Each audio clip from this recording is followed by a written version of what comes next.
Hey guys, what's up, क्या हाल चाल, कैसे हैं आप लोग। सो फाइनली आपके दिमाग में बहुत सारे सवाल होंगे स्टॉक मार्केट को लेके, जैसे कि ये रिस्की है कि नहीं है, इजंट इट, मुझे कब शुरुआत करनी चाहिए, कितना पैसा लगाना चाहिए, और एक्चुअली अगर मुझे इन्वेस्ट करना है तो उसका सही समय क्या है, और बहुत सारे सवाल आपके दिमाग में स्टॉक मार्केट को लेके आ रहे होंगे। देखिए, मैं कोई इतना बड़ा एक्सपर्ट नहीं हूं, लेकिन हां, मेरी खुद की एक्सपीरियंस है जिसको आज मैं आप लोगों के साथ शेयर करने वाला हूं। और आज मैं आपको आपके तमाम छोटे से लेके बड़े सवालों के जवाब मात्र 30 मिनट के सेशन में देने वाला हूं।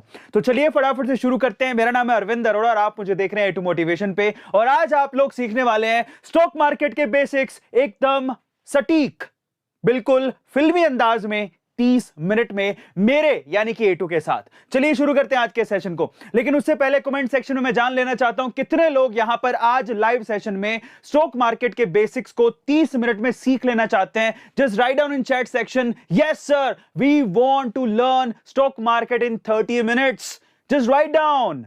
कौन कौन है जरा देखें। आदित्य शर्मा, और उसके अलावा जरा देख लेते हैं एक बार।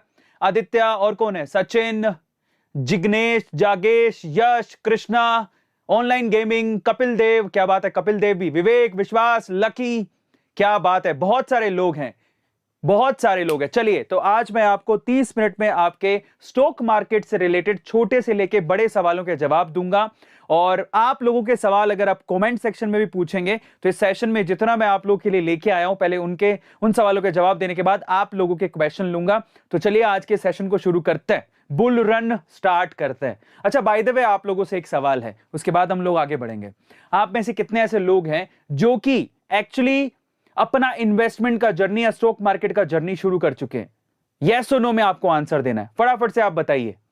यस यस, कितने लोग हैं जिन्होंने स्टार्ट कर लिया है कि हां सर, मैंने अपना जर्नी स्टार्ट तो कर दिया है लेकिन मुझे बेसिक सीखने। अच्छा, कोई शिवांश कह रहा है मैंने 500 रुपए का SIP शुरू किया। मयंक, यस नो, क्या बात है, बहुत सारे लोग हैं।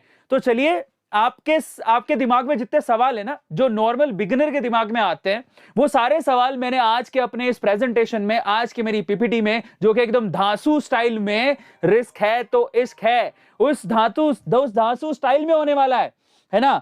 तो आज के इस पर्टिकुलर सेशन को शुरू करते हैं, फटाफट से फिल्मी स्टाइल में करेंगे और एक एक सवाल का जवाब दूंगा। चलिए, लेट्स स्टार्ट टुडे सेशन। लेकिन उससे पहले जरा ऐसे लोगों से मिल लो जिन्होंने इंडियन स्टॉक मार्केट में जम के पैसा कमाया है, जम के मतलब बिलियनर बन चुके हैं।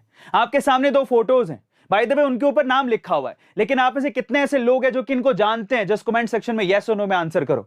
क्या आप में से कितने लोग हैं जो राधा किशन दमानी को जानते हैं? आप जानते हैं राधा किशन दमानी, इनकी कंपनी का नाम क्या है जो कि स्टॉक मार्केट में लिस्टेड है, और इन्होंने कितना स्टॉक मार्केट से पैसा कमाया पता आपको?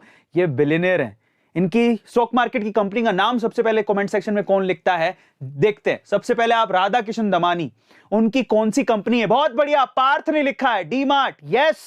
अच्छा, एक और बात बताओ, बहुत बढ़िया, आपको राधा किशन दमानी, जो कि लिटरली जिन्होंने स्टॉक मार्केट से पैसा कमा के, डीमार्ट उनकी एक कंपनी है, उन्होंने वहां से पैसा कमाया, फिर डीमार्ट एक कंपनी है उनकी, है ना, जो कि स्टॉक मार्केट में लिस्टेड भी है, जिसमें मैंने भी इन्वेस्ट किया हुआ है। बाय द वे, मैं आपको एक क्लैरिफिकेशन पहले ही दे देता हूं, मैंने इन्वेस्ट किया मेरी समझ से, मैं किसी को फोर्स नहीं कर रहा हूं। आपको जो भी इन्वेस्टमेंट करनी है वो अपनी मर्जी से करनी है, समझ बूझ के करनी है, पूरा ऐसे नहीं कि मैंने रेकमेंड कर दिया तो आपको करनी है। आपको अपना दिमाग लगाना है, अपनी सूझबूझ से करना है। जब आपको लगता है कंफर्टेबल कि हां मैंने कंपनी के बारे में जान लिया है, उसके बाद ही आप इन्वेस्टमेंट करिएगा, ऐसे किसी के कहने पर मत करिएगा। लेकिन हां, मैं अगर मेरी बात करो तो राधा किशन दमानी जी की कंपनी है डीमार्ट, जो सबसे पहले पार्थ ने मुझे कमेंट सेक्शन में बताया, जो कि मुझे दिख भी रहा है, और मैं भी उसमें इन्वेस्टेड हूं। बाय द वे, मैं आपको ये बता देता हूं कि मैंने डीमार्ट में कब एंटर किया, जब ये 3300 रुपीज, 3300 रुपए पे ट्रेड कर रहा था, तब मैंने एंटर किया था। लेकिन अभी ऑलमोस्ट 4000 से ऊपर पे ट्रेड कर रहा है, 4300 200 इतने रुपए पे ट्रेड कर रहा है। और ये लेजेंडरी लोग हैं भैया, जिन्होंने शेयर मार्केट से खूब पैसा कमाया है, उनको जानना बड़ा जरूरी है। समझ में आ रहा है? ताकि ना हमको एक आस बने कि ये लोग कर सकते हैं, ये लोग कोई बहुत ही मंगल ग्रह से नहीं आए थे, समझ रहे हो? इन्होंने स्टॉक मार्केट को समझा और पैसा कमाया। ये लेजेंडरी लोग हैं, इनके बारे में पढ़ो, इन्होंने कैसे प्रोग्रेस करी। He is an amazing guy, literally. और दूसरे none other than Rakesh Jhunjhunwala ji. जो हमारे बीच अभी नहीं है, लेकिन उन्होंने इतना पैसा कमाया शेयर मार्केट से, और काफी कुछ हमारी सोसाइटी को दिया भी है बाय द वे, है ना। सो ये ऐसे लेजेंडरी लोग हैं इनके बारे में, जो इंडियन स्टॉक मार्केट से पैसा कमा के जिन्होंने इतना इतना इतना नाम भी कमाया, जिनके बारे में आज भी अगर कोई स्टॉक मार्केट से रिलेटेड कोई बंदा है तो इनके बारे में जरूर जानता होगा। उन लेजेंडरी लोगों को समझना जरूरी है। तो इन्होंने तो खूब पैसा कमाया, लेकिन देखिए सिंपल सी बात है, कहीं अच्छा है तो कहीं बुरा भी है। आप लोगों ने हर्षद मेहता का नाम भी सुना होगा, जिसके ऊपर एक पूरी एक सीरीज बनी थी, स्कैम 1992, इजंट इट। वो कहता था भैया रिस्क है तो इश्क है। इस बंदे ने स्टॉक मार्केट में लूपहोल्स पकड़े, उसका फायदा उठाया, पैसा बहुत कमाया, लेकिन दूसरे तरीके से। अब वो दूसरा तरीका सही है या गलत, देखो उसको हम लोग छोड़ देते हैं ऐसे लोगों पर कि भैया आप जजमेंट करते रहो। मेरे लिए कोई तरीका सही है गलत नहीं है, ना इस बंदे के लिए था, बट इसने लूपहोल पकड़ा और खूब पैसा कमाया, लेकिन वो एक तरह का स्कैम कहलाया आगे जाके, इजंट इट। ऐसे भी है, स्टॉक मार्केट में स्कैम्स भी बहुत होते हैं, ठीक है, और आए दिन कोई ना कोई नया नया तिकड़मबाजी से करके नया नया स्कैम देखने को मिलता है। तो यहां पर प्रोज हैं तो कॉन्स भी है, अच्छा है तो बुरा भी है, राम है तो रावण भी है, इजंट इट। सो फाइनली ऐसे स्कैम्स भी शेयर मार्केट में देखने को मिलते हैं, तो भैया डर लगता है। एक तरफ राकेश झुनझुनवाला, दमानी जैसे लोग जिन्होंने खूब पैसा कमाया, नाम कमाया और आज इज्जत है उनकी, लेकिन एक तरफ हर्षद मेहता जिसको स्कैमर कहा जाता है, और सब आम लोगों को डर लगता है कि भैया कहीं स्टॉक मार्केट में ऐसा कुछ नहीं हो जाए, तो कहीं आस है तो कहीं फास है ना। चलो, तो इसी का नाम तो स्टॉक मार्केट है, और यही तो हमें समझने और सीखने की जरूरत है। हमें हर चीज बड़ी ईमानदारी से करनी है। पैसा कमाना है तो अच्छे तरीके से कमाना है। हमें भैया 10, 12, 15, 18%, 20% का रिटर्न भी मिल जाता है, दैट इज गुड इनफ। लालच नहीं करना है आपको। अब समझना है कि आपको दमानी जी या फिर झुनझुनवाला जी बनना है या फिर कोई स्कैमर बनना है। बाय द वे ये भी अपने आप में एक रियल हीरो है। कई लोग हर्षद मेहता को स्कैमर नहीं मानते, हीरो मानते हैं, ठीक है, तो अपना अपना परसेप्शन है। मैं भी अपना कोई ओपिनियन नहीं रखता हूं। ही इज अमेजिंग गाय है, he was an amazing guy may be, है ना। उनके बारे में जितना पढ़ो उतना कम है, पर हाँ अपने अपने परसेप्शंस हैं। बट अपन जब हाई और लो देख रहे हैं तो थोड़ा फन फैक्ट जान लेते हैं। किसके? स्टॉक मार्केट के। जरा समझिए फन फैक्ट क्या है। It's not a fun, basically ये आपको बूस्ट करेगा, आपको मोटिवेशन देगा। स्टॉक मार्केट क्या खास है यार इसमें? देखिए सिंपल सी बात है, बहुत सिंपल बात है। आप नौकरी करते हो 9 से 6, जिसमें आप खुद लगते हो, काम करते हो, उसके बाद पैसा कमाते हो। ये जिंदगी भर में भी ऐसा ही चलता रहे। लेकिन आप धनवान या वर्दी तब बनते हो जब आपका पैसा आपके लिए कमाता है, और उसके लिए शेयर मार्केट, म्यूचुअल फंड, ये बहुत अच्छे तरीके हैं। इन्वेस्टमेंट करोगे तो आपका पैसा आपके लिए कमा रहा होगा। आप बात को समझिए, और इसीलिए स्टॉक मार्केट और शेयर मार्केट बड़े इंपॉर्टेंट हो जाते हैं। इसलिए म्यूचुअल फंड्स और वो सारे जितने ये जो इन्वेस्टमेंट के जो पर्पसेस हैं आज के टाइम पे, वो बड़े इंपॉर्टेंट हो जाते हैं। इसलिए आप लोगों का अपनी सैलरी में से आप जो भी कमाते हो उसमें से 10-15% इन्वेस्ट करना बेहद इंपॉर्टेंट है। क्यों? अंतर देखिए, फन फैक्ट देखिए जरा ध्यान से। रिलायंस इंडस्ट्रीज की बात करते हैं, सब लोग जानते हैं, धीरूभाई अंबानी, उसके बाद मुकेश अंबानी, सब लोग जानते हैं ना। आप बिलीव नहीं करेंगे, this is an amazing fact. सन 2000 की बात करेंगे। सन 2000 में रिलायंस का जो स्टॉक प्राइस था, रिलायंस इंडस्ट्रीज के लिए रिलायंस का जो स्टॉक प्राइस था वो 84 रुपए था, 84 रुपीज ओनली। 84 रुपए से 2022 में इसका स्टॉक प्राइस कितना है? 2631 रुपए। Oh my God. जरा समझिए कि अगर आपके मम्मी ने, पापा ने, है ना, या फिर आप अगर यंग हैं, मतलब अगर 2000 में आप इन्वेस्टमेंट कर सकते थे, अगर आप 84 रुपए का एक भी स्टॉक खरीदा होता तो आप 2600 रुपए का होता, और मान लो आपने 100 स्टॉक खरीदे होते, तो आप एक बार अंतर चेक कर लो, आपने कितना पैसा अभी तक कमा लिया होता। हाँ, लेकिन ये जरूर है 22 सालों में इतना परिवर्तन आया। और ये तो मैं आपको एक फन फैक्ट बता रहा हूं। लोगों ने 84 रुपए में उस टाइम पे, मान लो किसी ने 1 लाख शेयर्स अगर किसी ने खरीदे होंगे, तो आज वो मिलियनेयर तो आराम से बन गया होगा। तो ये फन फैक्ट है। It's a long term game, और लॉन्ग टर्म गेम में आपको थोड़े रिस्क में ज्यादा रिटर्न मिलते हैं। वो कहते हैं ना कि इंसान हो या स्टॉक मार्केट, है ना, रचना रानडे का आपको वो सीन याद होगा, उन्होंने डायलॉग उन्होंने बोला था, अब किसका मुझे पता नहीं, है ना, इंसान हो या स्टॉक मार्केट, जैसे जैसे वक्त आगे जाता है वो ऊपर ही जाता है, इजंट इट। तो स्टॉक मार्केट एक लॉन्ग टर्म इन्वेस्टमेंट वाला गेम है, जहां पर अगर आपके पास पेशेंस है तो डेफिनेटली आपका पैसा आपको कमा के ही देगा। So don't worry about that. But उसके लिए आपको समझ बूझ रखने की जरूरत है, और अच्छा स्टॉक लेके आने की जरूरत है। एक फन फैक्ट और बताता हूं, यहां पर ऐसे लोग भी होते हैं, जरा समझिएगा, ऐसे लोग भी होते हैं जो सारी नॉलेज लेके बैठते हैं, सीए चार्टर्ड अकाउंटेंट होते हैं, उनको सारी समझ होती है कौन सी कंपनी का क्या प्रॉफिट है, क्या लॉस है, वो सारा दिमाग उसमें लगा देते हैं। उसके बावजूद भी, क्योंकि चार्टर्ड अकाउंटेंट को बहुत समझ होती है, उसके बावजूद भी यूएस में एक ऐसा कंपटीशन करवाया गया था जहां पर बड़े बड़े चार्टर्ड अकाउंटेंट, समझ रखने वाले लोगों को रखा गया था, और फिर छोटे बच्चों से, और दूसरी तरफ छोटे बच्चों को रखा गया था जिनसे स्टॉक पिक करवाए गए थे। आप बिलीव नहीं करेंगे, जो बच्चे थे उन्होंने बेहतर स्टॉक पिक किए, उनको ज्यादा प्रॉफिट हुआ। ऐसा क्यों?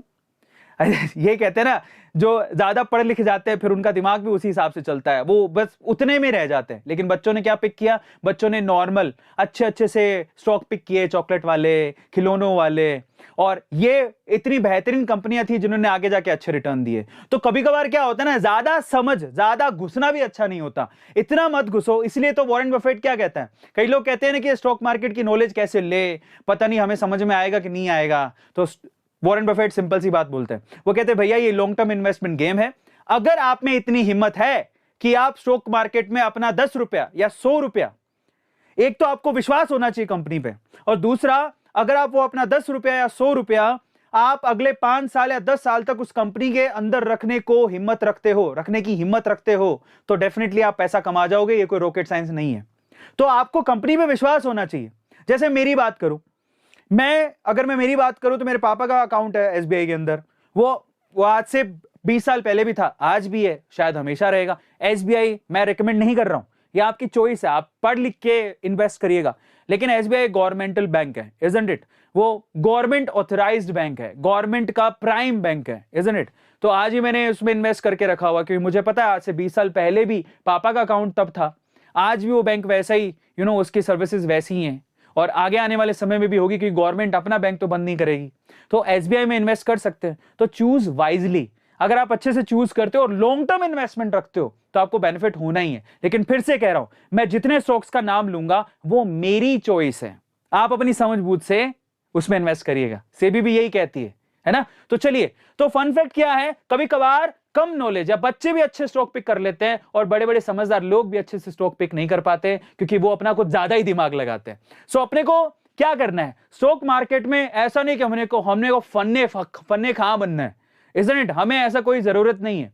अगर आपको नॉर्मल सी नॉलेज है ना, तो भी आप बहुत अच्छे से पैसा कमा सकते हो, प्रॉफिट कमा सकते हो। और भाई मैं तो इंजीनियरिंग साइंस बैकग्राउंड से हूं, मेरा कॉमर्स बैकग्राउंड से कोई लेना देना नहीं है। स्टिल मैं आपको बता देता हूं कि मेरा जितना इन्वेस्टमेंट है उस पर ऑलमोस्ट 40% प्लस का मेरा प्रॉफिट है। मैं इतना प्रॉफिट अभी कमा चुका हूं, और मेरे को ज्यादा समय नहीं हुआ है स्टॉक मार्केट में इन्वेस्ट करते हुए। So this is literally a good game अगर आप लॉन्ग टर्म इन्वेस्टमेंट करते हैं तो। लेकिन शॉर्ट टर्म इन्वेस्टमेंट है तो वहां पे आपको टेक्निकल एनालिसिस और बहुत सारी चीजें चाहिए रहती हैं। तो चलिए आज फटाफट से शुरू करते हैं। 30 मिनट में आपके सवालों के जवाब दूंगा। स्टॉक मार्केट में 30 मिनट के अंदर आपको मैं सारे सवाल के जवाब दे दूंगा, जो कि एक बिगिनर को जिसके आंसर चाहिए रहते हैं। लेकिन उससे पहले मैं आप लोगों से रिक्वेस्ट करूंगा कि A2 मोटिवेशन चैनल को सब्सक्राइब कर लो, क्योंकि इस चैनल पे अब ऐसी सीरीज की मैं भरमार लगाने वाला हूं। मैं आपके लिए ऐसे सेशन लेके आऊंगा जहां पर आपकी स्टॉक मार्केट की नॉलेज बढ़ेगी। तो फटाफट से सबसे पहले जितने भी लोग हैं, लाइक किया कि नहीं किया, फटाफट से लाइक कर लो, क्योंकि लाइक वही करता है जिसका दिल बड़ा होता है। So do like the session, come on guys. किस किसने कर दिया जरा कमेंट सेक्शन में लिख के बताओ फटाफट से। आज फिल्मी स्टाइल में स्टॉक मार्केट सिखाने वाला हूं, लेकिन इसमें आप लोगों का लाइक बनेगा भाई। अगर आप लाइक नहीं करोगे तो मजा नहीं आएगा, लिटरली कहता हूं, क्योंकि लाइक है तो सेशन अच्छा बनता है, इजंट इट? लाइक कर दिया? जिगेश कह रहा है लाइक कर दिया, क्या बात है, बहुत बढ़िया। दीमान, और फिर लाइक कर दिया, बहुत बढ़िया। Parth, very good very good. तो लाइक कर दिया, सब्सक्राइब करो, शेयर करो, लाइक करो, और इस सेशन को शेयर करोगे ताकि ज्यादा से ज्यादा लोग जुड़ सकें। चलिए, तो सबसे पहला सवाल दिमाग में क्या आता है भैया, समझो। अब आपके मैं सवाल लूंगा और उस सवाल के हिसाब से मैं आपके जवाब दूंगा, और आप लोगों के सामने अगर यही सवाल आपके दिमाग में भी है तो आप लिखोगे यस, ये सवाल तो मेरे दिमाग में भी था। तो चलिए, पहला सवाल जो हर एक बिगिनर के दिमाग में आता है कि क्या स्टॉक मार्केट रिस्की है, ये किस किस के दिमाग में आता है? ये बिगिनर ही नहीं, हर किसी के दिमाग में आता है कि स्टॉक मार्केट रिस्की है कि नहीं है। जल्दी से लिखो, किस किस के दिमाग में आता है पहला सवाल कि भैया स्टॉक मार्केट रिस्की है कि नहीं है? किस किस के दिमाग में आता है? क्योंकि बचपन से हमें यही सिखाया है, हमारे बापू भी यही कहते थे। मैं एक दिन गया पापा के पास, पापा स्टॉक मार्केट के बारे में बहुत सुन रहा, पापा बहुत पैसा कमा रहे लोग। पापा कहते हैं ना ना बेटा, ऐसी चीजों से दूर रहो, गैम्बल है, जुआ है, जुआ। ऐसे बोलते थे, रिस्की है, कुछ फायदा नहीं है ना। लेकिन मैं आपको बता देता हूं भाई, रिस्क है तो इश्क है भैया। रिस्क है लेकिन गेन भी तो बड़ा है। और आप बताओ कि आप एक चीज बताओ यार, किस चीज में रिस्क नहीं है? आप सुबह कहीं घूमने चले जाओ, उसमें भी रिस्क है। नहीं, क्या पता धरती हिल जाए, भूकंप आ जाए, धरती फटे और आप अंदर घुस जाओ, तो आप घूमने फिर भी जाते ही हो ना, क्या भरोसा जलजला आ जाए।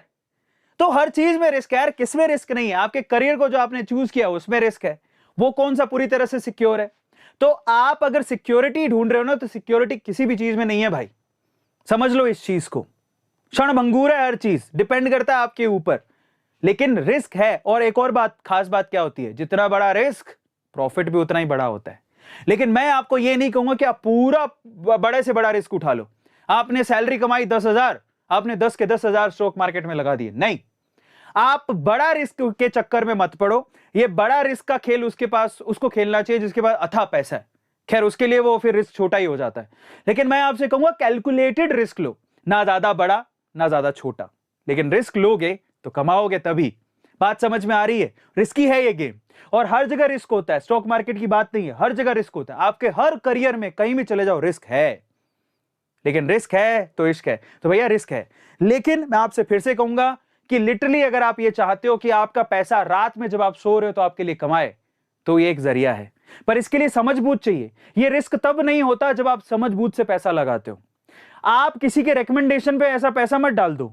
अगर किसी ने स्टॉक बताया है तो आप जरा उस कंपनी के बारे में जान लो थोड़ा बहुत, और ज्यादा जानने की जरूरत नहीं है, अंदर घुसने की जरूरत नहीं है, बट ये तो जानो कि वो कंपनी कब से काम कर रही है, वो कौन सा प्रोडक्ट सेल करती है, और वो जो प्रोडक्ट सेल कर रही है उसकी डिमांड कितनी है। जैसे एग्जांपल देता हूं, सपोज करो मैं आपको एग्जांपल देता हूं, आप जरा समझिएगा। कोलगेट कब से सुन रहे हो आप?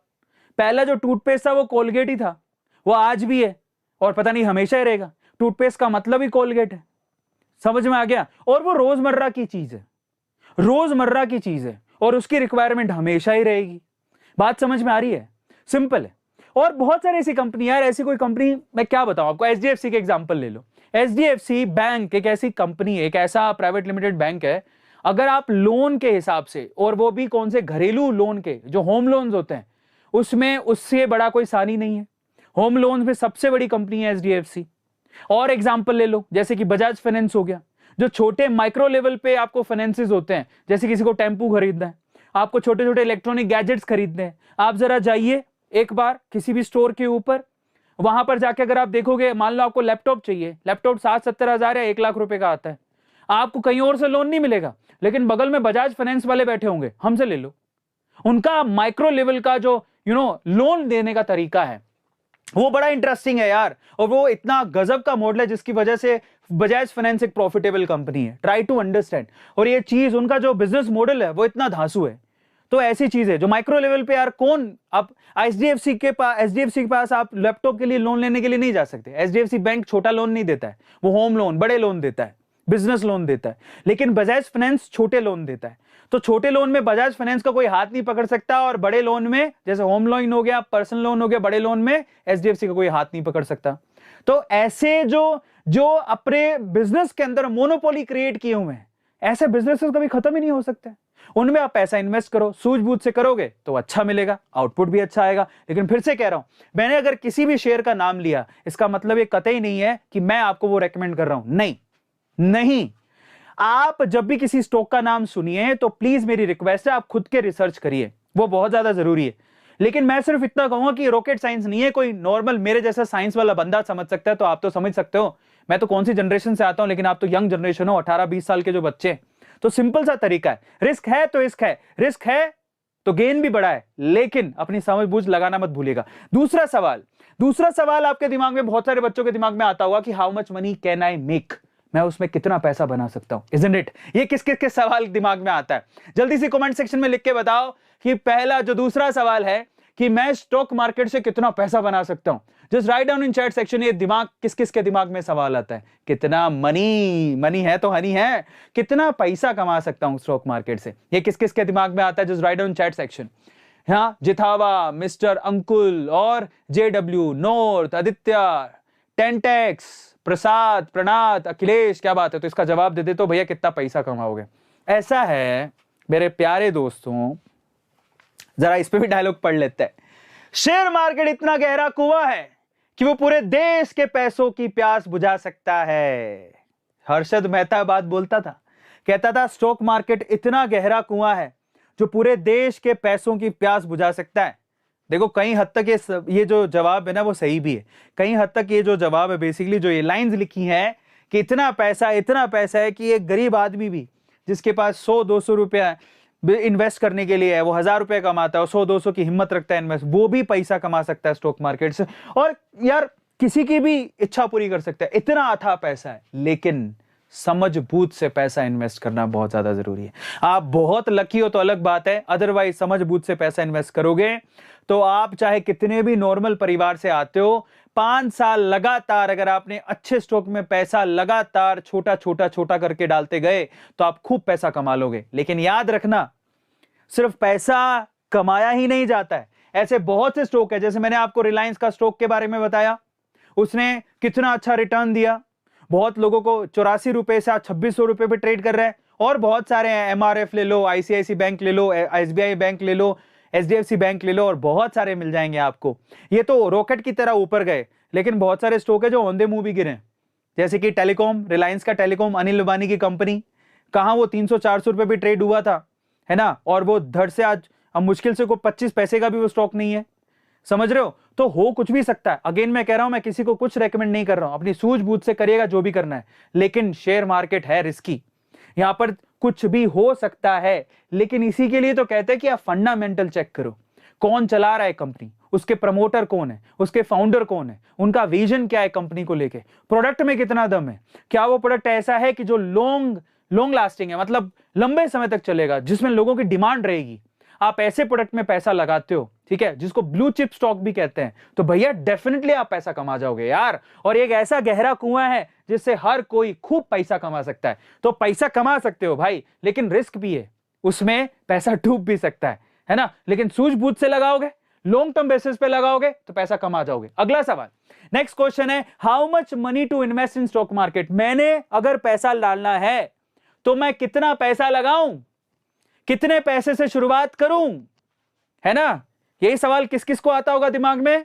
तो भैया इसका सिंपल सा आंसर है, अगर आप, देखिए सिंपल सी बात है, अगर आप ऐसे नौकरी पेशा लोग हैं जो महीने का कुछ पैसा कमाते हैं, तो मैं आपसे कहूंगा कि अगर आप 10,000 रुपया कमाते हैं महीने का, तो मैं आपसे कहूंगा उसका 10 से 15%, मतलब 1000 से 1500 रुपए हर दिन अपने एक कोई स्टॉक, अच्छा सा स्टॉक खरीद के रख लो। 1000 से 1500 रुपए एसआईपी कर लो, स्टॉक खरीद लो, निफ्टी 50 पे सीधे लगा दो, वो आपकी मर्जी है।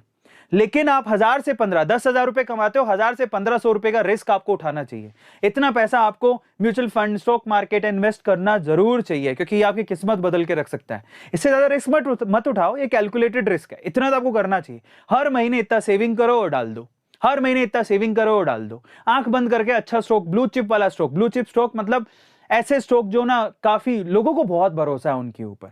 समझ में आ रहा है? मैं उनको इस तरह से डिफाइन करता हूं। बेसिकली ब्लू चिप स्टॉक्स अलग तरीके से डिफाइन कर सकते हो आप, लेकिन मेरा ऐसा मतलब ब्लू चिप उसको बोलता है जिसमें लोगों का भरोसा बहुत है, लोग उनके प्रोडक्ट को, उनके सर्विसेज को बहुत एडमायर करते हैं। जैसे एग्जांपल के तौर पे आपको बताता हूं, मेरी नजर में टाटा का जैसे टीसीएस है, वो ब्लू चिप स्टॉक है। एक तो उस पर टाटा का नाम जुड़ गया, Tata consultancy services, blue chip stock मैं कहता हूं उसको। एक तो उसमें टाटा की क्या जुड़ गई, ईमानदारी, उनका रुतबा जुड़ गया। टाटा सबसे ईमानदार है, सबको पता है। लेकिन दूसरी खास बात क्या है, टाटा कंसल्टेंसी सर्विसेज एक्चुअली एक आईटी काइंड ऑफ सर्विसेज है, सॉफ्टवेयर बनाते हैं। और बाहर से बहुत सारे, क्योंकि बाहर अपने यहाँ पर क्या आईटी इंजीनियर्स बहुत सारे हैं, ट्राई टू अंडरस्टैंड। तो इंडिया में आईटी इंजीनियर्स इतने सारे हैं और सस्ते में हम लोग काम करके दे देते हैं। तो बाहर के जितनी भी कंट्रीज हैं वो अपने अपने सॉफ्टवेयर बनाने के लिए, आईटी के कुछ काम के लिए हमें अप्रोच करती हैं। वो टेंडर निकालती हैं जो टीसीएस को या विप्रो को या फिर एचसीएल को मिलता है। तो ये टेंडर जब मिलते हैं उससे वो कंपनी पैसा कमाती है। तो यहां पर उनका जो प्रोडक्ट है बेसिकली वो लॉन्ग लास्टिंग है, मतलब आपको आईटी की, आज के टाइम पे टेक्नोलॉजी की जरूरत हमेशा पड़ेगी जिंदगी में। समझ में आ रहा है? तो भैया टीसीएस एक बहुत अच्छा स्टॉक है। अगेन मैं कह रहा हूं, रेकमेंड नहीं कर रहा हूं, अपनी समझ बूझ से लेना। लेकिन इनको ब्लू चिप स्टॉक कहते हैं, समझने का तरीका समझो। टीसीएस मतलब टाटा की एक तो रुतबा, टाटा का नाम उसके साथ जुड़ा हुआ है। टाटा की कोर कंपनी है। ऐसा कहते हैं कि टीसीएस जितना साल भर में रेवेन्यू करती है ना, पूरा पाकिस्तान मिलके भी इतना रेवेन्यू नहीं करता है, इतना पैसा कमाती है टीसीएस। और आज के टाइम पे वो कितना, शायद 3000 या 3200-3600 रुपए का वो स्टॉक है, और मेरा भी इन्वेस्टमेंट है। बट अगर फिर से कहूंगा, हमारे कहने में मत जाओ, अपनी समझ लगाओ, बट बहुत अच्छा स्टॉक है। तो उनको हम लोग कहते हैं ब्लू चिप स्टॉक। तो इसमें कोई रॉकेट साइंस नहीं है, मेरे जैसा बंदा एक्सप्लेन कर सकता है तो हर कोई कर सकता है। लेकिन ये रिकमेंडेशन उनके लिए है कि भैया जो जॉब करते हैं, लेकिन जिनके पास खूब पैसा है, तो भैया उनके लिए मेरा डायलॉग है, जब जेब में मनी हो ना तो कुंडली में शनि होने से कोई फर्क नहीं पड़ता मेरे साहब। तो आगे जेब में मनी हो, ऐसा पैसे खनक रहे हैं, क्या फर्क पड़ रहा है, क्या करोगे रख के, इन्वेस्ट करो।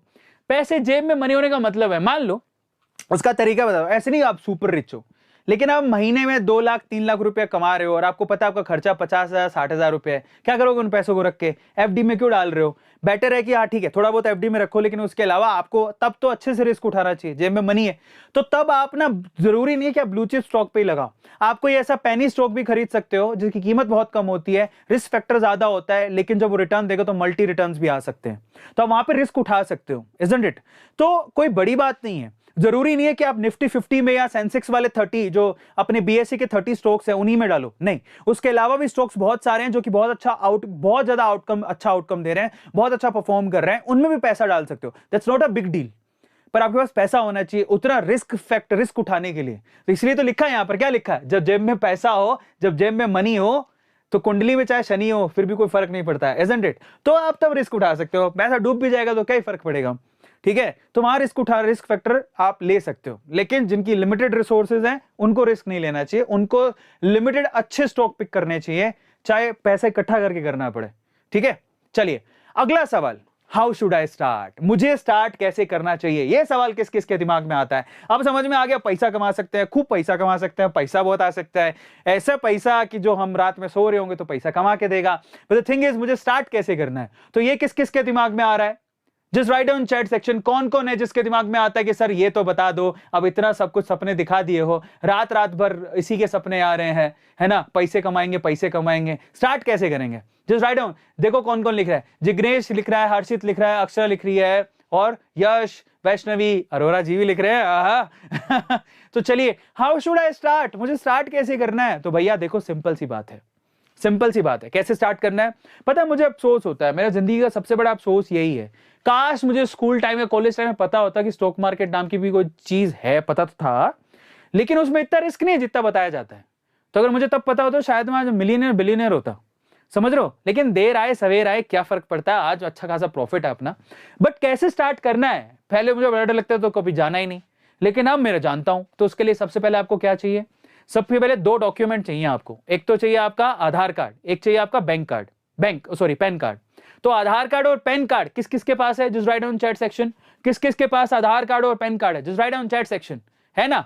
नहीं है तो भैया बनवा लो, काम आएगा, ठीक है? और मैं तो क्या ही बोल रहा हूं, मैंने जब जॉब लगा था, मेरी पहली सैलरी आई थी, मैंने तब पैन कार्ड बनवाया था, तो मैंने बहुत देर कर दी थी, पर मैं आपसे कहता हूं जब भी आप 18 साल के हो जाओ, फटाफट से पैन कार्ड बनवाओ, आधार तो सबके पास है हो ही है। तो ये 2 चीज आपके पास होनी चाहिए। इसके अलावा आपके पास एक बैंक अकाउंट होना चाहिए, बैंक अकाउंट होना जरूरी है, क्योंकि आप अपने एक पर्सनल बैंक अकाउंट होना चाहिए, नहीं तो पापा का ले लो।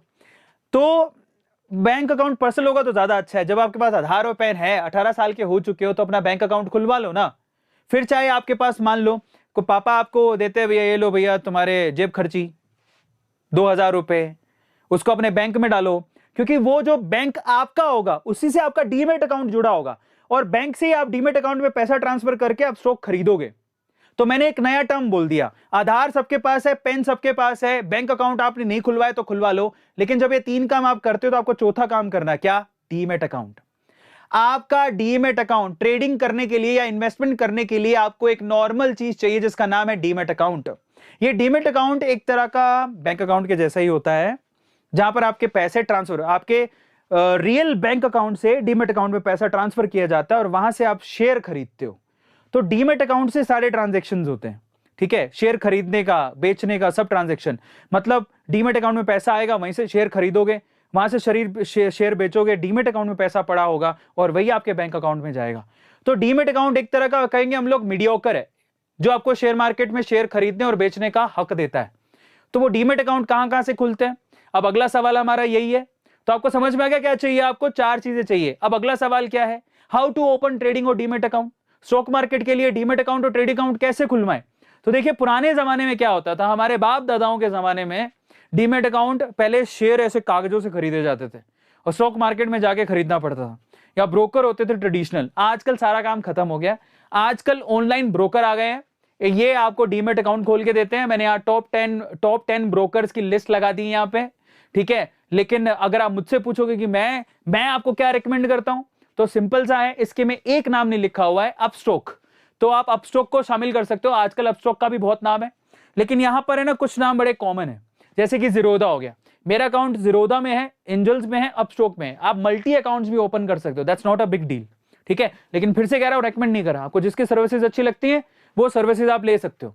एंजल की सर्विसेज काफी अच्छी है, अपस्टॉक की सर्विसेज काफी अच्छी है, जीरोधा की भी अच्छी है, तो वो आप पे डिपेंड करता है। इसके अलावा शेर खान भी है, मोतीलाल ओसवाल जी भी हैं, आईसीआईसी भी है, एक्सिस भी है, कोटक भी है, और बहुत सारे, एचडीएफसी खुद भी डीमेट अकाउंट, आज जितने बैंक है वो डीमेट अकाउंट ओपन करने के लिए देते हैं, लेकिन सबके चार्जेस अलग अलग होते हैं, है ना। लेकिन सबसे इजी गोइंग चार्जेस जो बिगिनर के लिए है ना, जहां पर आपको अगर आप इन्वेस्टमेंट करते हो तो आपको ज्यादा चार्जेस ना लगे, जीरो ब्रोकरेज लगे, तो ऐसे आपको रेकमेंड करूंगा, आप एंजल्स में खुलवा सकते हो, अपस्टॉक में खुलवा सकते हो, जीरोधा में खुलवा सकते हो, और कुछ नहीं है, बहुत सिंपल है। और अगर आपको अपस्टॉक और एंजल्स में अगर आपको अकाउंट खुलाना है अपना डीमेट अकाउंट, जिसका लिंक हमने डायरेक्टली अपने डिस्क्रिप्शन बॉक्स में दे दिया है, जाओ डिस्क्रिप्शन बॉक्स में, वहां पर एंजल्स का, अपस्टॉक्स का आपको मिलेगा, क्लिक करो। कुछ बहुत आसान तरीका है, ऑनलाइन डीमेट अकाउंट 10 मिनट से 15 मिनट का काम है। आपसे वो डिटेल पूछेगा, डिटेल वहां डाल दो, बस हो गया। उसके बाद एक वेरिफिकेशन कॉल आएगा, आपका डीमेट अकाउंट 2 से 3 दिन में खुल जाएगा, पर उसके लिए आपको पैन कार्ड, आधार कार्ड और बैंक डिटेल होनी चाहिए, दैट्स इट, और कुछ नहीं। तो अगर आपको अकाउंट अभी तक नहीं खोला है तो भैया आप बच्चे हो क्या, कब खुलाओगे, बच्ची हो क्या डायलॉग आ गया। तो फाइनली अगर आपको लगता है यार आपने वो करना ही है, डीमेट अकाउंट खोलने में क्या जाता है, पैसा थोड़ी खर्च हो रहा है, पड़ा रहेगा। जैसे आप ये डीमेट अकाउंट ऐसे ही होता है जैसे वो बैंक अकाउंट, समझ लो, सेविंग अकाउंट खुलवाए हो, नहीं पैसा रखे तो जान थोड़ी निकाल देंगे, सो डोंट वरी, पड़ा रहेगा। मेरे पास भी 3 अकाउंट, जिसमें से कई बार एक अकाउंट में यूज ही नहीं करता हूं, पड़ा है, पर काम आएगा, खुलवा लो, खुलवाने में क्या जाता है, समझ में आ रहा है। So that's not a big deal, link description box में गिवन है, बस डीमेट अकाउंट खुलवाओ, उसके बाद वहां पर आपको स्टॉक दिखेंगे, ठीक है। आप उसी टाइम पे अपने बैंक अकाउंट से डीमेट अकाउंट में पैसा ट्रांसफर करके शेयर खरीद सकते हो, लेकिन आपको ना एक कॉन्सेंट फॉर्म भर के भेजना होता है उस ऑर्गेनाइजेशन में, एक छोटा सा प्रोसेस और होता है, वो करके आप पैसा भी ट्रांसफर, जब आप प्रॉफिट अगर आप सिक्योर करना चाहते हो, या प्रॉफिट को आप क्या बोलते हो उसको, प्रॉफिट जो आया है उसका बैंक अकाउंट में आप ट्रांसफर करना चाहते हो, तो वो आप कॉन्सेंट फॉर्म भेजिए, उससे आप बैंक लिंक जो हुआ है वहां से प्रॉफिट लॉस या पैसा भी ट्रांसफर कर सकते हो, that's not a big deal. तो बहुत इजी सा प्रोसेस होता है, और इनफैक्ट आप जिस भी ब्रोकर को चूज करते हो उनकी कस्टमर लाइंस होती है, उन पे कॉल करो, आपको सारी डिटेल बता देगा, so don't worry about that, आपको हेल्प भी करते हैं। अगला सवाल जो दिमाग में आता है, क्या ये एक जुआ है, इज इट अ गैम्बल, क्या ये एक जुआ है, पापा मम्मी यही बताए जिंदगी भर, क्या एक जुआ है। तो इसके लिए मेरे पास एक बढ़िया सा डायलॉग है, शेयर मार्केट में लोग किस्मत पे विश्वास रखते हैं, मैं किस्मत पे नहीं कीमत पे विश्वास रखता हूं। हालांकि उसका उससे कोई लेना देना खास है नहीं, बट हाँ शुरू की लाइन खास है।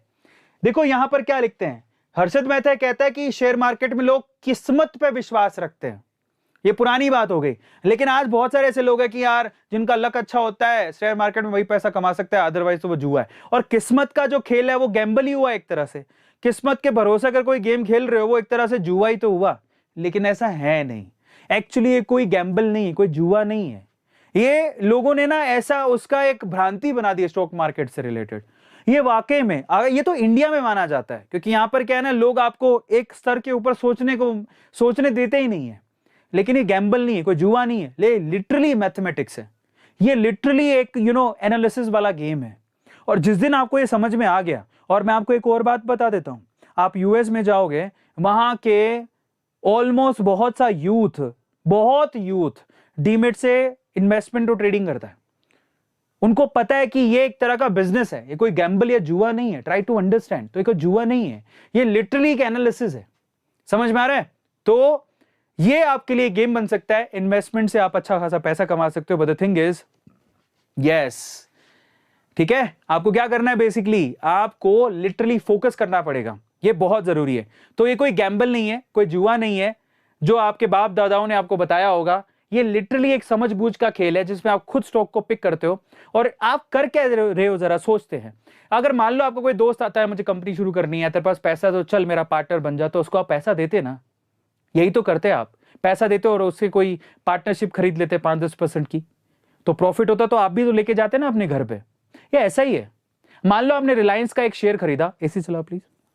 मान लो आपने रिलायंस का एक शेयर खरीदा, तो जब आप रिलायंस का एक शेयर खरीद रहे हो तो एक्चुअली आप रिलायंस में शेयर धारक बन चुके हो। आप उसके एक शेयर खरीद के रिलायंस के मालिक बन चुके हो। आपने रिलायंस में इन्वेस्ट किया है। अब रिलायंस के बिजनेस पर डिपेंड करेगा कि एक्चुअली रिलायंस का बिजनेस कैसा है, कि आपको वो प्रॉफिट करके देगा या लॉस। तो ये एक बिजनेस, प्योर बिजनेस मॉडल है, कोई गैम्बल नहीं है। ठीक है, अगले सवाल पर चलते हैं। अगला सवाल यह है कि भैया, can non finance people earn money from the stock market? देखो साच को आज क्या, इसका जीता जागता एग्जांपल अरविंद अरोड़ा खुद है। मैंने इन्वेस्ट किया है, मुझे पहले लगता था, ऐसा नहीं मैंने लॉस नहीं खाया। मेरे पोर्टफोलियो में जितने भी स्टॉक्स हैं उनमें शायद 6-7 ऐसे स्टॉक होंगे जो रेड में दिखाते हैं, मतलब थोड़ा मुझे लॉस हुआ है, लेकिन उसमें बहुत ऐसे स्टॉक्स हैं जिन्होंने ग्रीन में मेरे को अच्छा खासा रिटर्न दिया है। अब इसके लिए समझ बूझ की क्या चीज है, हमेशा कहते हैं कि आप जब इन्वेस्ट करो तो आपके जो इन्वेस्टमेंट है बेसिकली कैसी होनी चाहिए, मल्टी लेवल होनी चाहिए, मतलब डाइवर्सिफाइड होनी चाहिए। आप एक ही स्टॉक में सारा पैसा मत डाल दो। मुझे लगता है आपको 5 से 7 स्टॉक, एटलीस्ट 10 स्टॉक पिक करने चाहिए। मेरे पोर्टफोलियो में थोड़े ज्यादा है, मैंने ऑलमोस्ट 15 से 20 स्टॉक मैंने सेलेक्ट करके रखे। ठीक है, पर मैं आपसे क्या कहूंगा, मैं आपसे ये कहूंगा कि आप एटलीस्ट अपने पैसों को डाइवर्सिफाई करो।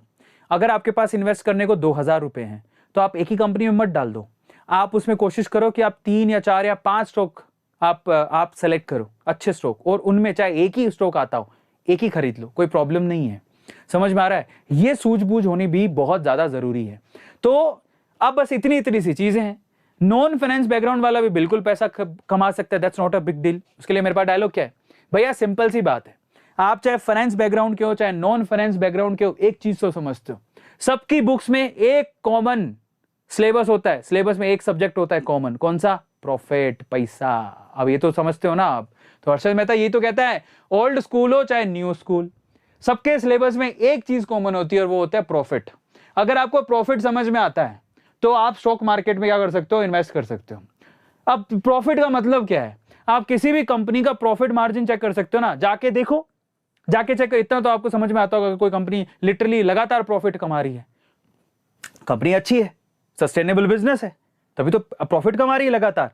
और ये चीज कहां चेक कर सकते हो? गूगल पे जाके चेक करो। समझ में आ रहा है कि उसका, इस फला कंपनी का लास्ट के 3 महीने का या 1 साल का या 5 साल का प्रॉफिट ग्राफ दिखाओ। अगर उनका ग्राफ लिटरली प्रॉफिट ग्राफ ऊपर जा रहा है, कमा रही अच्छा खासा कंपनी, तो भैया स्टॉक मिल गया। समझ में आ रहा है? That's it. तो ये कोई ऐसा नहीं है कि हमें इसके लिए रॉकेट साइंस चाहिए, एकदम हम लोग वो होने चाहिए एकदम फन्ने का, ऐसा कोई जरूरी नहीं है बॉस। आपको समझ में आता है, आप इन्वेस्ट कर सकते हो, that's not a big deal. सबको समझ में आया? यस। चलिए फाइनली अगला सवाल क्या है, what is the process of investment? Investment का प्रोसेस क्या है? तो बहुत सिंपल है, जाओ अपना आधार बनवाओ, अपना पैन कार्ड बनवाओ, अपना बैंक अकाउंट बनवाओ, डीमेट अकाउंट खोल लो ऑनलाइन अपने मोबाइल में। मैं आपको दिखाता हूं, बाय द वे मेरा खुद का ये मोबाइल में, मैंने अपने मोबाइल से सारे शेयर यहीं से खरीद लेता हूं, यहीं से बेच देता हूं।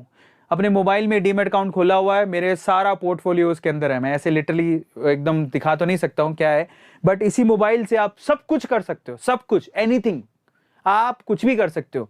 तो सिंपल सा प्रोसेस है, डॉक्यूमेंटेशन कंप्लीट करो, डीमेट अकाउंट खुलवाओ, कंसेंट फॉर्म भेजो, शेयर खरीदना शुरू करो, लेकिन समझदारी से। ठीक है, दैट्स इट, और कुछ नहीं है। लेकिन कहां इन्वेस्ट करें? अगर आप बिगिनर्स हो तो आप देखो, मैं आपको रिक्वेस्ट करूंगा कि आप निफ्टी 50 या सेंसेक्स या बीएसई में जाके इन्वेस्ट करो। निफ्टी 50 क्या है? देखो निफ्टी 50, ये इसको नेशनल स्टॉक एक्सचेंज बोलते हैं। इसमें टोटल 50 कंपनियां जो कि प्रोमिनेंट कंपनियां, और ये बदलती रहती है, जरूरी नहीं है कि 50 कंपनियां जो आज से 10 साल पहले थी 10 साल बाद भी वही है, लेकिन हाँ, जो 10 साल पहले थी आज भी अगर उनमें से कोई कंपनी एग्जिस्ट करती है निफ्टी 50 में, इसका मतलब वो कंपनी रिटर्न अच्छा दे रही है।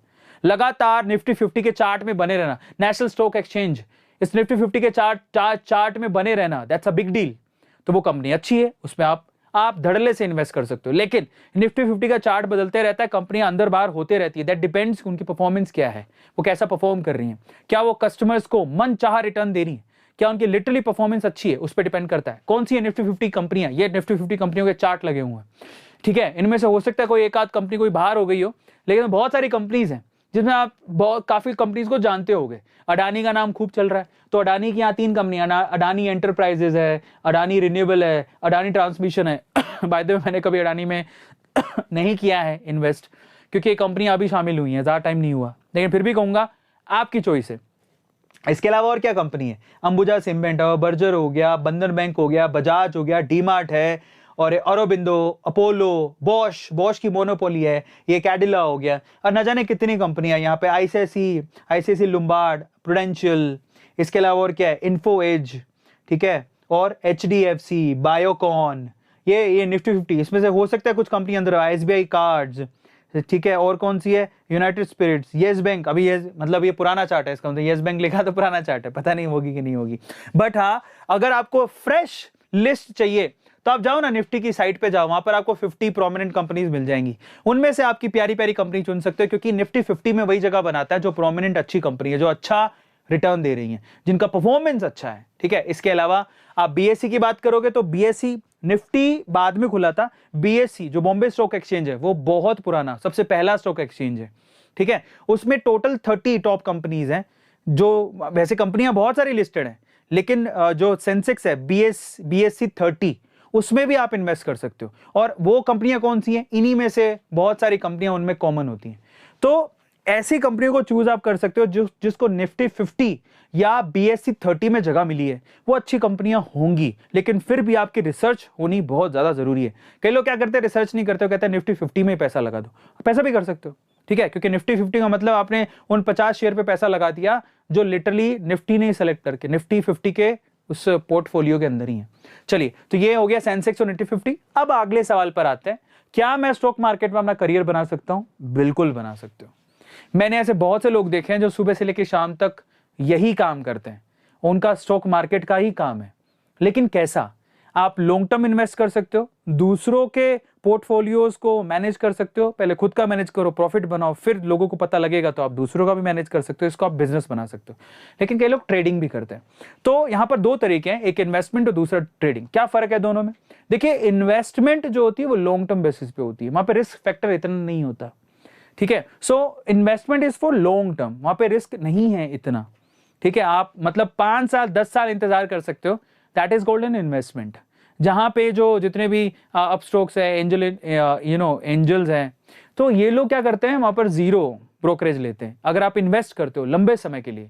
लेकिन कुछ लोग ट्रेडिंग भी करते हैं। इन्वेस्टमेंट का एक एग्जांपल दिखाता हूं आपको। इन्वेस्टमेंट का मतलब क्या है, लंबे समय तक इंतजार करने का फल क्या मिलता है। एमआरएफ, सन 2000 में एमआरएफ 2530 रुपए का शेयर था एक। सन 2000 में 2530 रुपए का एक शेयर था। किसी के पास 2.5 लाख रुपए भी होते तो वो 100 शेयर खरीद लेता। 100 शेयर आज के टाइम पे कितने के पता है? 2022 में एमआरएफ का एक शेयर 86,000 रुपए का है। समझ रहे हो? अगर मैंने वहां 2.5 लाख लगाए होते, समझो मैं थोड़ा सा इन्वेस्टमेंट बताता हूं, मतलब मैं ये कह नहीं रहा हूं कि आप खरीदो, बट जरा देखो, इन्वेस्टमेंट चेक करो।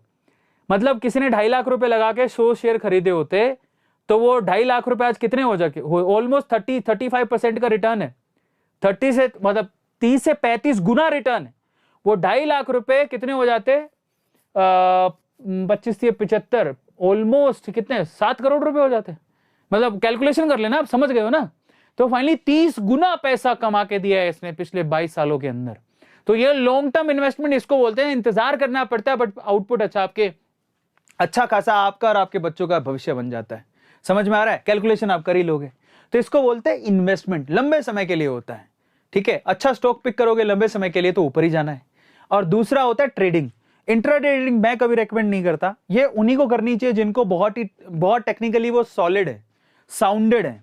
समझ में आ रहा है? जिनका काम ही यही है, जिनको पता है कि जो कैंडल्स होती हैं या जो ग्राफ होते हैं अप्स एंड डाउन्स वाले, उनकी अच्छे से समझ होनी चाहिए। कंपनी के पोर्टफोलियोज क्लियर होने चाहिए।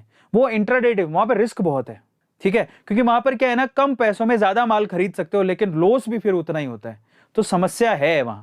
मैं किसी को रेकमेंड नहीं करता, स्पेशली ऐसे लोगों को जिन्होंने कभी नहीं किया। तो बिगिनर्स को ट्रेडिंग में नहीं जाना चाहिए, उनको तभी जाना चाहिए जब उनके पास अच्छी खासी ट्रेनिंग उन्होंने कर ली हो। बट वहां पर रिस्क ज्यादा है। तो ये दो तरह से अपना फ्यूचर बना सकते हो, but the thing is investment वाले फ्यूचर में ज्यादा आपको ट्रेनिंग की जरूरत इतनी पड़ती नहीं, लेकिन ट्रेडिंग वाले में बहुत आपको ट्रेनिंग की जरूरत पड़ेगी। ठीक है, तो इस तरह से आप बना सकते हो। लेकिन फिर से मैं आपसे कह रहा हूं अगेन, मैंने यहां पर आपको जितनी भी चीजें बताई हैं, डिस्क्लेमर है, आप प्लीज अपनी सूझबूझ से, यहां पर मैं लिख पढ़ देता हूं इसको, ये बहुत इंपॉर्टेंट है। Investment in securities market are subject to market risk, read all the related documents carefully before investing. तो फाइनली मैंने जितना बताया, मैंने अपनी नॉलेज आपसे साझा करी, बट द थिंग इज वो आप पे डिपेंड करता है कि आपको कितना आप उसको पॉजिटिवली लेते हो, कितना नेगेटिवली लेते हो, है ना। तो मैंने अपना बता दिया, लेकिन फिर से मैं कहूंगा सब कुछ करने के लिए डीमेट अकाउंट की जरूरत पड़ती है। जाओ फटाफट से डीमेट अकाउंट खुलवाओ, लिंक डिस्क्रिप्शन बॉक्स में गिवन है। इतना तो कर लो, स्टेप तो उठाओ। कई लोग तो ऐसे ही पड़े रहते हैं, यार छोड़ो यार क्या ही करेंगे भैया, जो ऐसे ही पड़े रहेंगे जिनकी किस्मत भी क्या ही साथ देगी। किस्मत उसी की बदलती है जो खुद पहला कदम उठाता है ना। तो जाओ पहला कदम उठाओ। किसी के तो पैन कार्ड भी नहीं है, शर्म करो थोड़ी बहुत, शर्म ऐसे आ रही है शर्म तो जाओ पैन कार्ड बनवाओ, है ना। जाओ पैन कार्ड बनवाओ, आधार कार्ड बनवाओ, अपना बैंक अकाउंट खुलवाओ, एक डीमेट अकाउंट खुलवा लो। कुछ नहीं जाएगा, थोड़े बहुत एफर्ट जाएंगे, क्या पता आपकी जिंदगी बदल जाए। फाइनली यहां पर हमारा सेशन होता है खत्म। आई होप कि आप लोगों ने एंजॉय किया होगा। अगेन मैं कह रहा हूं कि भैया जिंदगी में हर पड़ाव पे रिस्क है, क्योंकि रिस्क है तो इश्क है। आज हमारा सेशन खत्म होता है। आप डिस्क्रिप्शन बॉक्स जरूर चेक कर लेना, अगर आपको डीमेट अकाउंट खुलवाना है तो वहां पर आप लोगों को अपस्टॉक्स और एंजल्स के आपको लिंक मिल जाएंगे, जिस पे क्लिक करके आप क्या कर सकते हो, डीमेट अकाउंट खुलवा सकते हो। बाय द वे, इन्वेस्टमेंट की जर्नी शुरू कर लो यार, इंतजार मत करो। क्योंकि मुझे भी आज अफसोस होता है कि काश मुझे स्कूल और कॉलेज टाइम में कोई बता देता, तो शायद मैं काफी अच्छा आज मतलब मिलियनर बिलियनर बन चुका होता, है ना। तो मुझे अफसोस होता है, मैं नहीं चाहता हूं आपको अफसोस हो। जाओ फटाफट से डीमेट अकाउंट खुलवाओ, मजे करो, मजे क्या करो, इन्वेस्ट करो, ताकि आपका पैसा आपके लिए कमा पाए। चलिए लास्ट में 2-3 सवाल ले लेते हैं। बताइए, आपका कोई सवाल है तो आप कमेंट सेक्शन में पूछ सकते हैं। आदित्य कह रहा है क्रिप्टो की वीडियो लाओ, लेके आएंगे, डोंट वरी। नेक्स्ट क्वेश्चन 5 एक सवाल लेंगे। Shout out chop the gamer को सपोर्ट करिए, हमारा जीरोधा के है। कोई भी खुला लो, सब एक ही बात है, कोई फर्क नहीं पड़ता उससे। क्योंकि जो मीडियोकर्स होते हैं ना, आप सोचते हो यार कल को ये जीरोधा भाग गया तो, अपस्टॉक भाग गया तो, एंजल्स भाग गया तो भैया इनके, आपको बताता हूँ ये मीडियोकर्स हैं, ये तो ना तो आपका पैसा रखते हैं ना आपके शेयर उनके पास होते हैं। एक्चुअली आपके जो शेयर्स हैं जो आप खरीदते हो वो CDSL के पास होते हैं, मतलब एक रजिस्ट्रार है जो कि सेबी ऑथराइज कंपनीज हैं, वो कहीं नहीं भागने वाली। आपके शेयर, आपका पैसा सब वहीं पे सिक्योर्ड है। ये तो मीडियोकर्स हैं, सो उसका कोई लेना देना नहीं है। फर्स्ट इन्वेस्टमेंट अगर मुझसे पूछो तो समझदारी से इन्वेस्ट करने के लिए मैं आपसे कहूंगा, फर्स्ट इन्वेस्टमेंट का क्या मैं लिख सकता हूं इसके ऊपर, चलिए एक बार देख चेक करते हैं इस पे। हाँ चलो, तो मैं आपको बताता हूं, अगर आपको फर्स्ट इन्वेस्टमेंट करनी है, मतलब कौन से स्टॉक पिक करें, तो मैं आपको कहूंगा देखो, एक चीज हमेशा चलने वाली है, पहले तो करंट को पकड़ लो। एक तो बैंकिंग कभी बंद नहीं हो सकती, तो पहला तो आप एक अच्छा सा बैंक चूज कर लो, ठीक है। तो आप कोई भी बैंक चूज कर सकते हो जिस पे आपको विश्वास है। जैसे एग्जाम्पल के तौर पे मैं आपको एग्जाम्पल दे सकता हूं, आप SBI देखिए, मैं अगेन कहूंगा अपनी स्टडी कर लेना, मैं सिर्फ सुझाव दे रहा हूं, रेकमेंड नहीं कर रहा, आपकी मर्जी है। Please read all the documents carefully, but एक बैंक सेलेक्ट कर सकते हो आप। SBI हो गया, HDFC हो गया, ICICI हो गया, ठीक है, एक्सिस बैंक हो गया, तो ये काफी अच्छे बैंक्स हैं, और भी होंगे।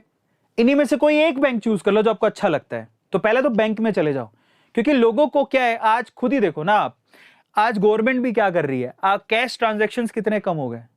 नहीं, आजकल कौन कैश रखता है अपने पास, कौन कैश से होटल के बिल भरता है ठीक है, नहीं भरते ना। तो जब अब बैंक में आप पैसा रखोगे, वो आपको डेबिट क्रेडिट कार्ड देती है, बस उससे खर्चा करते रहो।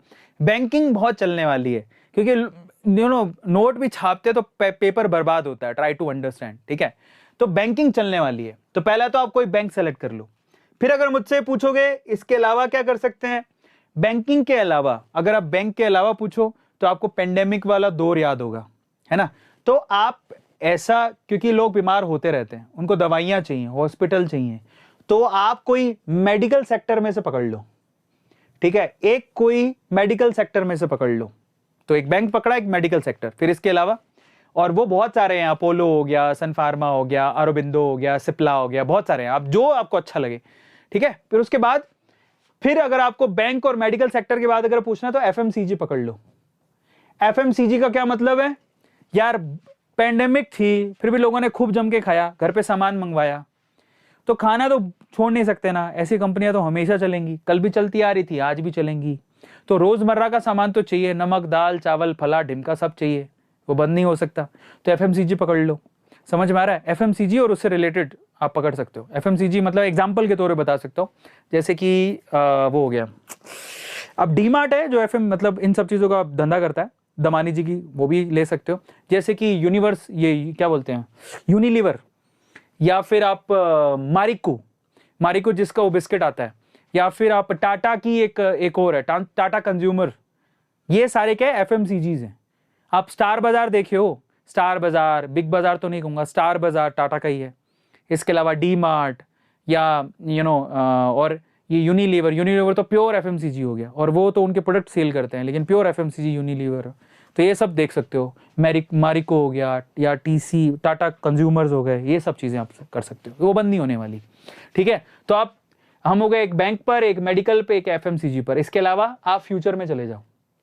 ये हो गया, ये तो 3 हमने करंट पकड़ ली कि ना तो बैंक कभी बंद होने वाले हैं, ना बीमारियां बंद होने वाली हैं, ना भूख बंद होने वाली है।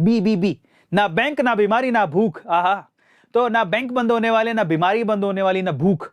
तो इनसे रिलेटेड कंपनियां पकड़ लो। फिर इसके अलावा पकड़ लो फ्यूचर क्या है? फ्यूचर है ईवी। ईवी क्या है? इलेक्ट्रिक व्हीकल, ये फ्यूचर है। एक फ्यूचर भी तो पकड़ लो। तो इलेक्ट्रिक व्हीकल्स में जो कंपनियां, अब जो करंट में एग्जिस्टिंग कंपनियां जो व्हीकल बनाती हैं, वही इलेक्ट्रिक व्हीकल्स बनाएंगी। लेकिन इलेक्ट्रिक व्हीकल बनाने के लिए बहुत सारी चीजें भी लगती हैं, तो वो सप्लाई कौन कर रहा है? जैसे कि बैटरीज, इलेक्ट्रिक व्हीकल चलाने के लिए बैटरी तो चाहिए, वो बैटरी कौन बनाएगा? उसके लिए ग्रेफाइट कहां से आएगा? दिमाग लगाओ। जैसे बैटरी की कंपनियां कौन कौन सी है? अमरा राजा। या फिर बैटरी और कौन बनाता है? अमरा राजा के अलावा बैटरी की एक्साइड बैटरी, ये तो कॉमन नेम है, एक्साइड बैटरी, अमरा राजा। तो और मेरी कार में, जो मेरी फिएट कार है, मतलब 2 कार में, तो फिएट कार के अंदर अमरा राजा की बैटरी है। ठीक है, जो ग्रीन कलर की आती है, बट एक्साइड की बैटरी कॉमनली आपको मिल जाएगी। तो बैटरियां वो बनाती हैं, उनमें पैसा लगाओ क्योंकि वो फ्यूचर है। और मोटर व्हीकल कौन बनाता है? मारुति, टाटा की मोटर्स। और कौन है? इसके अलावा बहुत है। 2 व्हीलर्स पकड़ लो, होंडा। तो बहुत है, समझ में आ गया कि कहां लगाना पैसा? टीवीएस, होंडा, मारुति, अपने टाटा, और बहुत है, पता नहीं क्या, महिंद्रा। तो ये सारी कंपनी है। तो आपने फ्यूचर भी पकड़ लिया, ईवी। तो आपने सेक्टर 4 मैंने आपको बताए। बेसिकली मुझे लगता है इन 4 सेक्टर में से आप 1-1, 2-2 कंपनियां चूज करो और अपना पैसा वहां इन्वेस्ट करो। इतना बिगनर्स के लिए बहुत है, बाकी ज्यादा डीप डाइव करो मत। हाँ, अगर आप, और एक फ्यूचर और है, रिन्यूएबल रिसोर्सेज। तो रिन्यूएबल रिसोर्सेज, रिन्यूएबल एनर्जी के अंदर अगर आप इन्वेस्ट करना चाहते हो तो अडानी की कंपनी है, सुजलोन है, फलाड है, बहुत सारी हैं। मतलब पर सुजलोन तो अभी बहुत पूरा परफॉर्म कर रही है। बट फिर भी मैं आपसे कहता हूं, जितने मैंने स्टॉक बताए, हाथ जोड़ के विनती करता हूं, अपनी समझ बूझ लगा लेना, मेरे रिकमेंडेशन पे मत जाना। मैं आपसे सिर्फ यही कहूंगा कि अपनी सूझबूझ समझ से ही इन्वेस्ट करे। सिंपल। पैसा आपका है तो दिमाग भी किसका होना चाहिए? आपका। कॉन्सेंट भी किसका होना चाहिए? आपका। मेरे से क्या लेना है? सुझाव। आए पसंद तो अच्छी बात है, ना आए पसंद तो माफ कर देना। That's it. तो चलिए आज के सेशन को खत्म करते हैं। बहुत बहुत शुक्रिया और बहुत बहुत धन्यवाद। अगले सेशन में फिर आऊंगा और आपके जो सवाल है कमेंट सेक्शन में छोड़ के जाना। तो अगली बार जब आऊंगा अच्छे सवाल होंगे, उनका मैं जवाब दूंगा। ठीक है, चलो, thank you so much, love you all. Description box को चेक करना मत भूलिएगा। बहुत बहुत धन्यवाद।